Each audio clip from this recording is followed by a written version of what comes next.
வணக்கம். இன்றைக்கி நம்ம பார்க்க போகிற சமையல் வெண்டைக்காய் பச்சடி எப்படி செய்யலாங்கிறத பார்க்கலாம். இப்போ ஒரு பேன் எடுத்துக்கலாம். பேன் சூடானதும் தேவையான அளவுக்கு எண்ணெய் சேர்த்துக்கலாம். இப்போ பேன் சூடாயிருச்சு. இப்போ இதில் வந்து கடுகு சேர்த்துக்கலாம். உளுந்து 1 டீஸ்பூன் சேர்த்துக்கலாம். 2 வரமிளகாய் சேர்த்துக்கலாம். கருவேப்பிலையில் சேர்த்துக்கலாம். இப்போ இதில் ஒரு கைப்பிடி அளவுக்கு வெங்காயம் சேர்த்துக்கலாம்.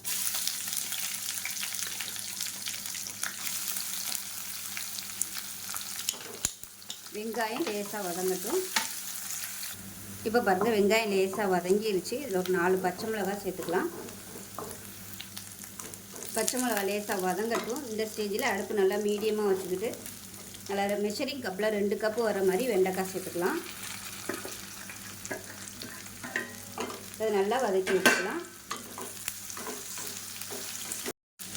வெண்டைக்காய் நல்லா வதங்கட்டும். ஓயாமல் கிளற வேணாம். அந்த வலுவலுப்பு குறையிற வரைக்கும் நல்லா வதங்கட்டும். இப்போ பாருங்கள், வெண்டைக்காய் வலுவலுப்பு இல்லாமல் நல்லா வதங்கிடுச்சு.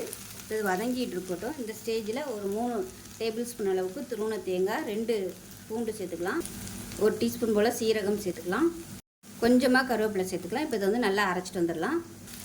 இப்போ இதில் காரத்துக்கு தேவையான அளவு ஒரு 1/2 டேபிள் ஸ்பூன் அளவுக்கு மிளகாத்தூள் சேர்த்துக்கலாம். சேர்த்துட்டு நல்லா வதக்கி விட்டுக்கலாம்.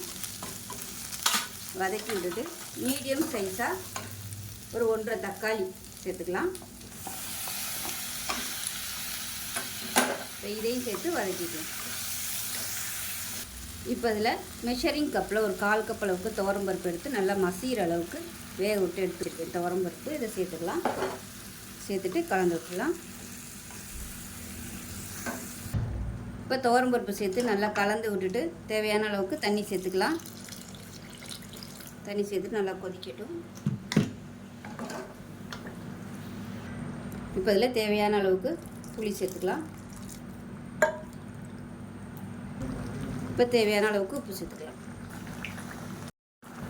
இப்போ நல்லா கொதிச்சிருச்சு. இப்போ தேங்காய் அரைச்ச பேஸ்ட்டை சேர்த்துக்கலாம். சேர்த்துட்டு கலந்து விட்டுக்கலாம். இப்போ நல்லா கலந்து விட்டுட்டு மீடியமான ஃப்ளேமில் கொதிக்கட்டும். இப்போ பாருங்கள், பச்சடி சூப்பராக ரெடி ஆயிடுச்சு. அமர்த்திடலாம். அவ்வளோதான், அருமையான வெண்டைக்காய் பச்சடி ரெடி ஆயிடுச்சு.